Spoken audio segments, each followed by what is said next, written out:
invite our guest speaker for today, Dr. Edmund Chow, to address the audience. Dr. Chow, please. Thank you, Diwakar, and thank you so much, Day, Leafy, and Captain Ahmad for your really inspiring speeches this morning. It's really a hack for us to really think about in terms of overcoming difficult moments in our lives, right?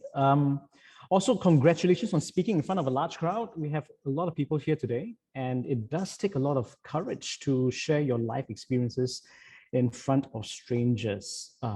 I'm not sure if you were sweating before that or if you had, heart palpitations. It always happens even for me.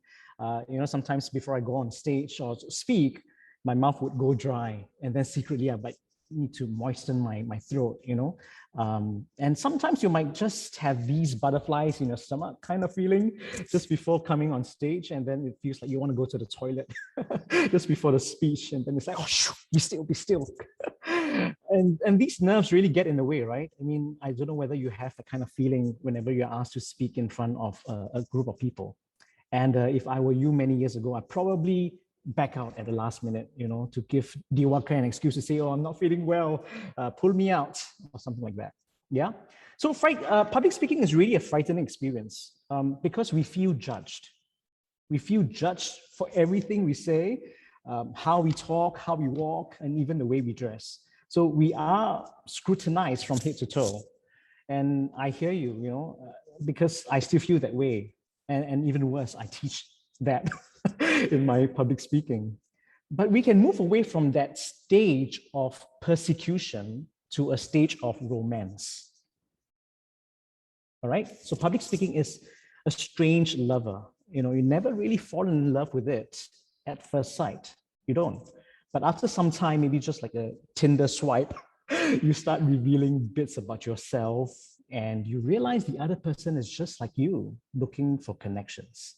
And today we have heard all the three speakers making that connections with us. And that is that kind of spark that we are looking for, the spark where two candles combust and it become one light. And one really brilliant thing about today's sharing is that all three of you shared from a very personal life experience. And I believe is the basis of a good speech, right? To make lessons from one's personal journey. And I really enjoyed those photo albums. And again, the visuals also help to tell a story. So when you have photos to supplement and complement your speech, it makes us journey with you. Yeah. So maybe I'll just share a few points from what I've heard. You opened up a question to engage the audiences, and I think that's a very good point to start. Again, these are points that we all can consider. Have you been to Japan, or have you heard of tatame and hone, right? So again, you introduce the two concepts that are very important for intercultural communication. Right. Leafy, you showed a very vulnerable side. And especially when you told us that you had to see a therapist one-on-one for about 4 months. And she helped you to understand and to accept your own feelings. And I think those are very powerful lessons, especially in today's context where mental and emotional well-being should be at the heart of our own self-care routines. And Ahmad also talked about that, right? So next, Ahmad, you gave us two anecdotes, which were very vivid examples of transformations. One from being fat to fit, and other one from being a military officer to being a consultant for a nonprofit. So all these highlight a key message, which was resilience. So again, already intuitively, all of you had demonstrated the elements of good public speaking, right? But I just want to maybe highlight some other things that you can be made more aware of and conscious when you plan your speeches, yeah? So let me see how I can start. Okay, the first thing I want to raise or highlight to you is the importance of emotions, number one. All right, the most important element in storytelling and public speaking is emotions. All of you talked about emotions in different ways, and it's important for us to describe how we felt, right? When you tell a story, go beyond the list of events. You know, it's not just your accomplishments, it's not just your memoir of sorts. Rather, it is a snapshot and a window to one moment in your life and in your time. And find that lowest point in that moment, flesh out the sensory details, and then connect them to your emotions. And I think that's the hardest thing to do, because a lot of executive leaders today think that showing emotions is a sign of weakness, and hence they never show their vulnerability. And there is research within management, psychology, behavioral science to show that a leader's willingness to be vulnerable before their followers has strong correlations with trust. And you probably learn a lot more in your MBA programs, yeah? And showing your emotions doesn't mean revealing weaknesses, though. I think it means critically reflecting on important moments that had shaped your life in some significant way. And I'm just going to perhaps use one of these 3 points and demonstrate what I might have done slightly differently, just to tweak it, to give a bit of a demonstration for all the speakers. So here's my suggestion for Leafy. I do not know the facts, and I'm going to sort of embellish it. But if you're able to be more specific, you know, in terms of names, dates, time of the day, even clothes you're wearing, this will help to tell the story, and it is easier for the audience to feel with you. Again, I'm just picking Leafy as an example for emotions. I'm sure this will be applicable for all of us, yeah? So here we go. You know, in 2016, a new director came to the Apple office in Shanghai. Leafy, she told me one day, I'll be taking you off this project, and we will get Lionel to take over. All right, so show him what you've been doing and make sure he can take it from you. And even before I could ask why, she picked up the phone and shooed me away. And as I was walking out of her office, I suddenly feel that the tree that I had been successfully climbing for the last 5 years at Apple has been axed at the root. I fought so hard to be there. And I'm just wondering, how many of us have felt betrayed before? Well, I felt betrayed by a company I love, you know, betrayed by a boss who's new and who so conveniently replaced me and made me feel worthless. You know, my blood, my sweat, my tears. Was it worth the sacrifice? My family had to uproot ourselves to move to Shanghai. And I wonder if my baby would be proud of mommy if she grew up knowing that mommy was not number one. You know, that sense of betrayal was so deep that when an iPhone launch meeting was canceled, I was secretly happy to see it fail. And then guilt and shame overcame me, and I started crying again. You know, leaders make decisions all the time. I understand that. And yet a seemingly small decision like that had caused me so much pain. And I wonder, are leaders hired to meet KPIs at all costs? Or are they there to inspire their teams to achieve greatness together? Okay, so that's one example of just a bit of storytelling and slowing down to really get into the depth of your feelings. Because when you have a very vulnerable story to tell, we really want to feel your pain and your anguish and your disappointment. That's the word you use, right? Disappointed. So slow down and really share that pain with us. That confusion is okay in a storytelling context, but maybe not in the board meeting, yeah? Okay. So number 2, symbol. Use a symbol. Oh, wait, let me just share my slide first. Share screen. So the first one was here. An impactful story is an emotion. I would like you to fall deeply and slowly get into that emotion. Okay. So the second one is a symbol, and I would use a symbol to hook your audience in. Right. A symbol is a word or an object that represents something else. You know, for example, the bridge that we are building. Give me a second.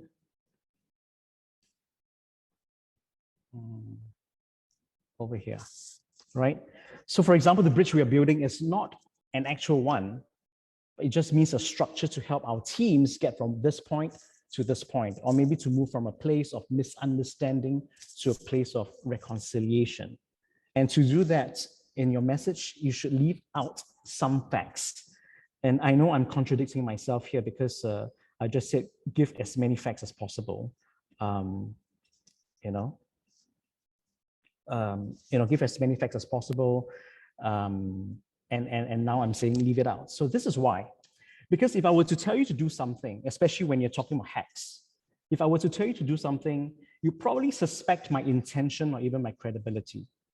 And when the audience tells themselves something, they will not doubt themselves, right?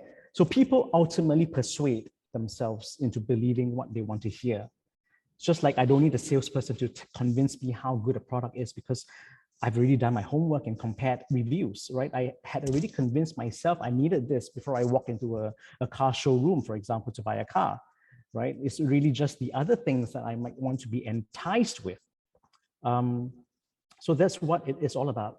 So it's not really your job to convince them, but it is your job to give them an insight into what is possible.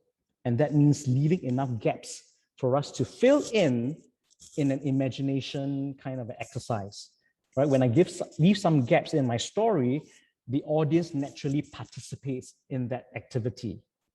And so I'll just talk about Day's speech right now. So Day's speech on intercultural communication is an important one. And I feel that the emotions, however, just like what I had demonstrated, were not really felt.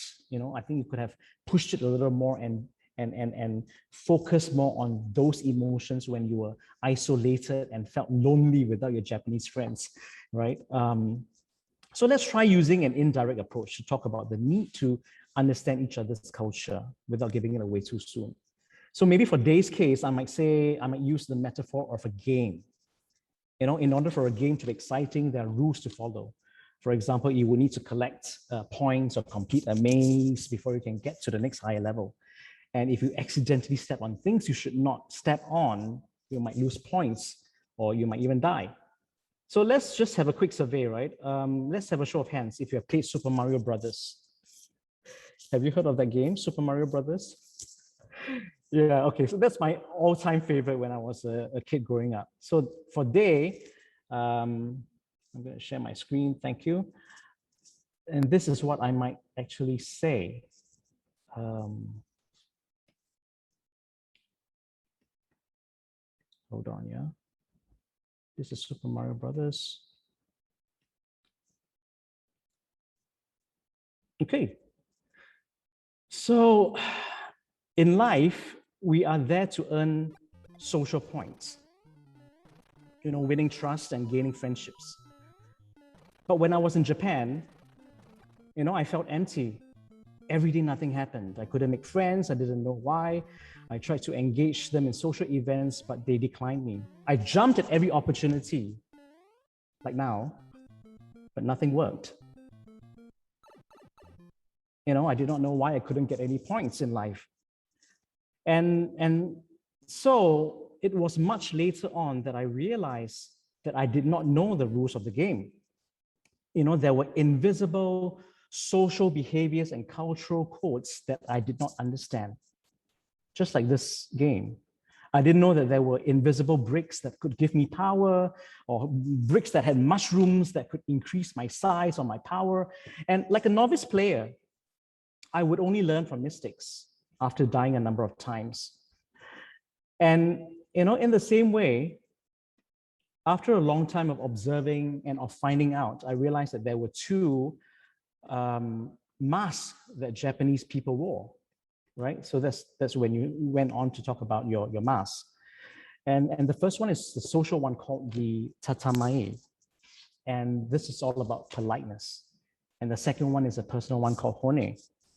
And this one reveals the true feelings of a person. And I learned that in order for me to succeed interculturally, it is important for me to know the social rules of the game, or of that foreign culture. And especially if we were to do business in the country, right? If not, it would be game over for me.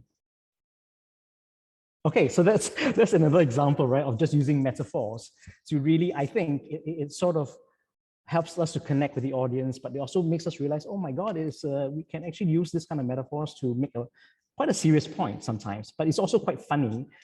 So you can also make something quite serious into something quite humorous as well. Yeah. Okay, the third point I would like to raise is about time. In storytelling and public speaking, time is a factor that you can really play with, right? You can slow down time, like what we talked about, to share a really painful moment.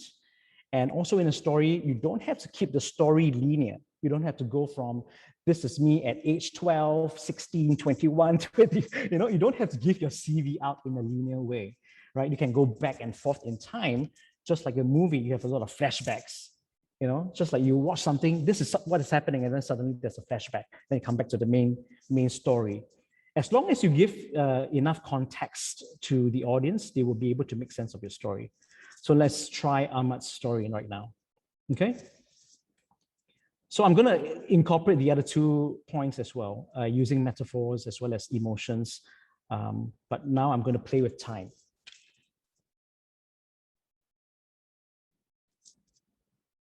Captain Ahmad Ashraf, I'm sorry, but your physical condition renders you unfit for combat work. Your MRI and your history of 3 slip discs will mean that any physically challenging work will be impossible for you. So from today onwards, you will be desk bound. But sir, I can move and do many things. I promise I will heal and be the best officer. Yes, Captain, you will heal, but we will not take that risk. Your body has gone through enough stress, and our decision is final.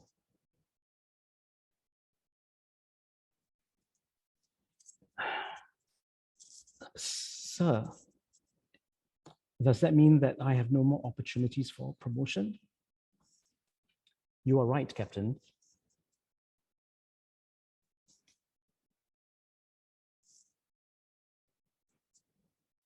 If you had been with me at the hospital bed, you might have heard my heart break. You see my body break, but if you want to know what a heart feels like, a broken heart, that's it. That was it. You see, just 9 years ago, I was huffing and puffing to complete my 1-mile test at the military academy. I would need to complete it within 6 minutes. But guess what? I was more than 8 minutes coming in second last among the Army cadets. And I was determined to become a commissioned officer. So I trained day and night, starved myself, and lost 21 kilograms in the first month. 21 kilograms. I eventually passed my 1-mile test, but the stress fractures were so severe, I had to be on crutches for 3 months. And even when I was not fully recovered, I threw away my crutches just to make sure I could complete my mile test again. And I did. I passed. In fact, I became the top officer in the Pakistani army.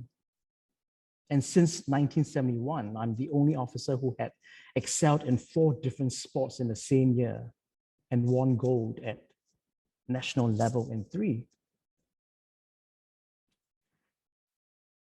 As they say, you can crush the body, but you can't crush the spirit. Or at least that's what I thought. Because back in the hospital bed, my dreams, my aspirations were shattered. And my heart broke into a million pieces. How can this be happening to me? Okay, so that's the story of, that's your story, but of course, I played with time, if you realize. I've also played with intonation. At the very beginning, you were, I tried to give it a direct speech as well, between you and whoever your superior was. Of course, I didn't know the context. You can make it real in your context. So let's see what I did there. I raised my voice at first to say, oh, no, I will heal, I will heal. And then I slowly move into, which is what I was talking about, go deeply and fall slowly into your emotions. And then I slowly paused. I had moments of pauses to also let the audience breathe in with me. If you notice that effect, I don't know whether you felt it, but as I was breathing a little bit, I was just slowing down and just speaking softly. You probably could feel the breaking of my heart. Yeah. And you don't have to be an actor to do this. It's really just understanding how your voice and intonation and just knowing pauses can have a powerful impact on your listeners. All right. Now, to summarize the 3 points I raised, focus on the emotions of the story, slow down for dramatic impact, and use a symbol or metaphor to ignite the emotions. Let me just share the last image first, because I realized Ahmad didn't have a PowerPoint slide. So that was his. All right. An impactful story slows down time for dramatic effect. So pause momentarily. Okay, so and those, I believe, are the 3 and the more important pillars to engaging your audience and to position yourself as a leader whom we can trust to lead the team forward. And I started today sharing, talking about how public speaking can be a romantic thing, you know, to fall in love with words, to fall in love with the power of words to move an audience. And that's what a good speaker does. All right, so that's my 20 minutes. Thank you very much.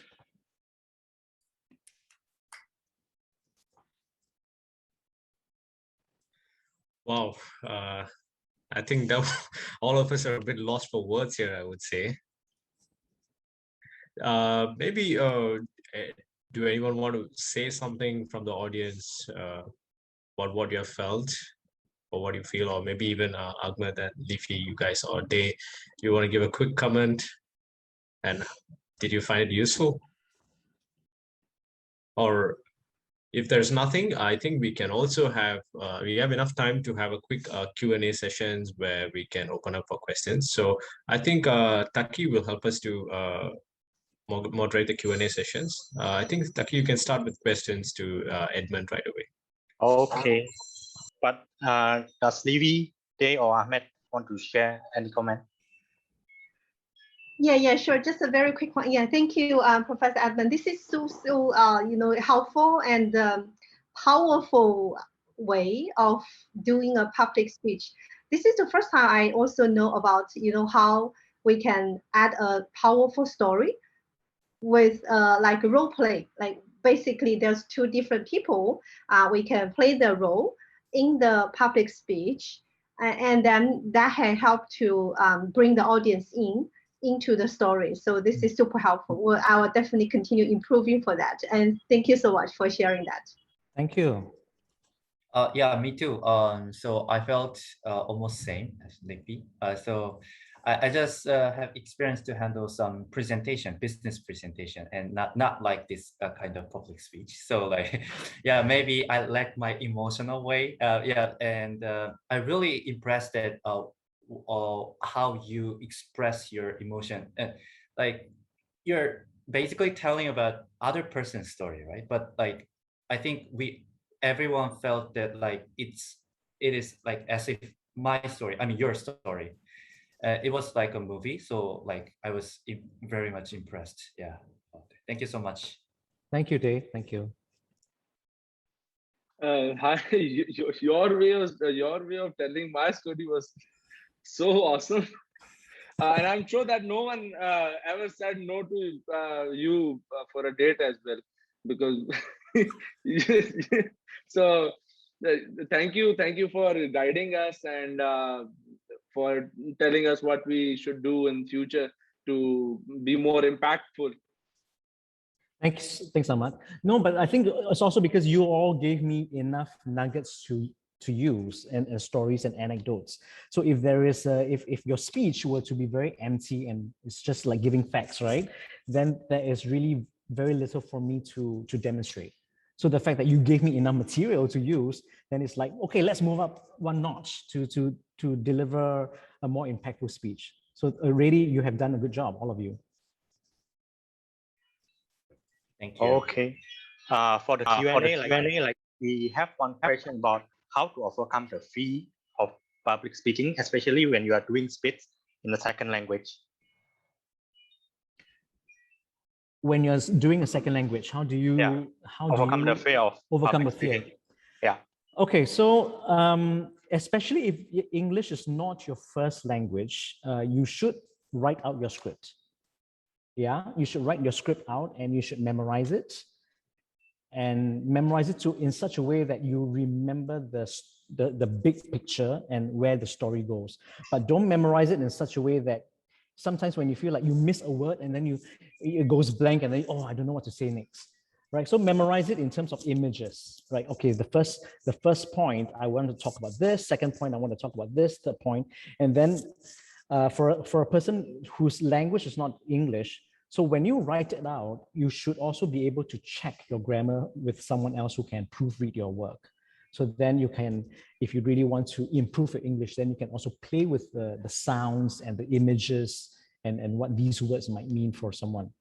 But even having said that, for people who are fluent in English, you should also write out your script because it also helps you to practice and shorten the time or to rehearse because as you know, some speakers can extend the time and they think that they just because they have the stage, they can use everybody's time, but there is another speaker waiting to speak.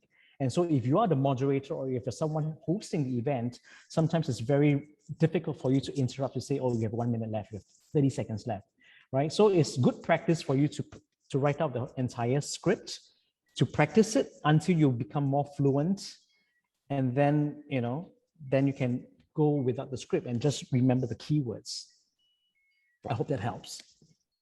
Okay, thanks. Yeah, Taki, sorry to interrupt you. I was thinking maybe we could get people to maybe open the camera and just take a group shot, so that we will remember this powerful session. So, guys, whoever can on your video camera, please do so. It'll be good to see some faces in the photos. Yep, thanks. So, Amira will be helping us to take the picture.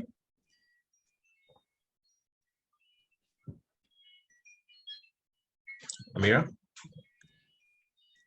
Okay, sorry. Okay, Yeah. everyone just take a quick smile. Thank you. I'm gonna move on to the next screen now. Smile, everyone. Okay, great. Thank you. Yeah, thanks a lot, guys. Please raise your hand if you have any questions and go ahead. Taki, back to you. Is there any question? Does anyone have any question? Amit. So, hey, Doctor, thanks a lot for the great advice today. With my personal experience of whatever public speaking I have done, I feel like the more I prepare or the more I become conscious of delivering a great speech, the more I bomb. But if I give myself room for mistake and be free, sometimes the thoughts flow more freely. So is it subjective from person to people, or is there something wrong with the preparation itself? I don't think there's anything wrong. I think it's how you tap into your own cognitive process. So if you feel that writing a script out will make you more nervous, then at least have a structure, the big picture structure, and then you're able to flow within these structures. So that's the kind of spontaneous speaking. So some of us are not able to speak spontaneously, right? So we want to have those very clear indicators and words to guide us through. But if you feel that you just need specific like headers, section headers in my mind, I'm going to go talk about this, then I'm going to use this example, I'm going to talk about this, then use this example, then you're able to be free, then so be it. I think it's okay. And I think there's no right or wrong as long as you're able to be yourself when you deliver a speech. Thanks a lot, Doctor. I think Thanks, it Amit. helps. I also practice this cue card kind of thing, like the note thingy, where I, for example, 15 minutes of speech, I have at max 5 or 6 points written so that I do not get totally diverged into something else and forget something meaningful that I wanted to share. But yeah, thanks a lot. Thank you. Anyone else? If not, I have another question that I think it's maybe for Captain Ahmed. What worked well when you have time pressure for the speech? I think I always work good under stress or pressure, because I think that this is because I'm trained like this or something like that. But if you don't stress out much, for me, joking around also works, and just focus on what your target is. Plus, don't worry about failure a lot. That will help you a lot in preparing something in a time pressure situation. Thanks, Captain. Anyone else?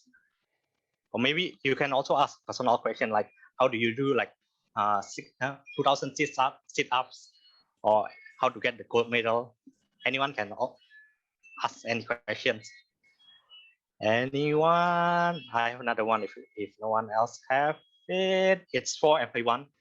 How to find a source of happiness on the day of rejection or failure? All of the speaker can actually answer this. This was my question. Okay. I posted it while I signed up. Yeah. Oh, that's why. I thought you are going to ask it yourself. Yeah, other people can answer since I have asked already. Okay. Yeah, people can share. I think. Yeah, sure. I'm gonna go ahead. I think we should embrace that failure, because failure or something that happens doesn't happen what we wanted, because there will be this will happen many times in your life, and if you embrace that, it will not be that hard on you, or in the end you will feel happy about that. Like I wanted to go in the armored sector of the army, and I really love tanks, etc. But I landed up in artillery, and I was first not happy about it. But then I went to Facebook and wrote that happy to be in artillery and etc. And I started enjoying that, and to this date, I am happy that I was in artillery instead of armored, because I enjoyed my life. My life was very better instead of if I went to the armored. So I think we should embrace that, and till the time we'll embrace things that are not going on our way, we'll enjoy that.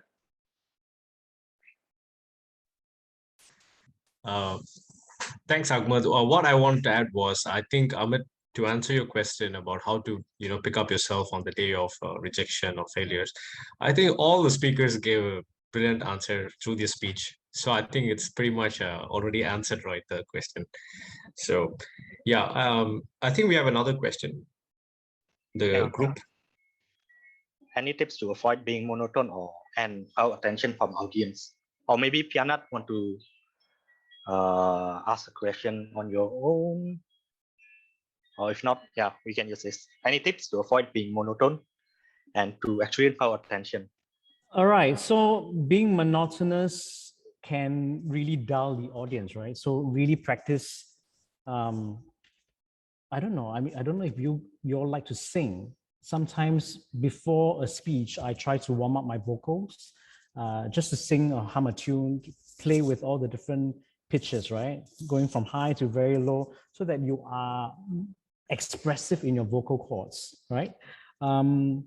So if you are generally monotonous, that kind of thing, you have to be more observant, and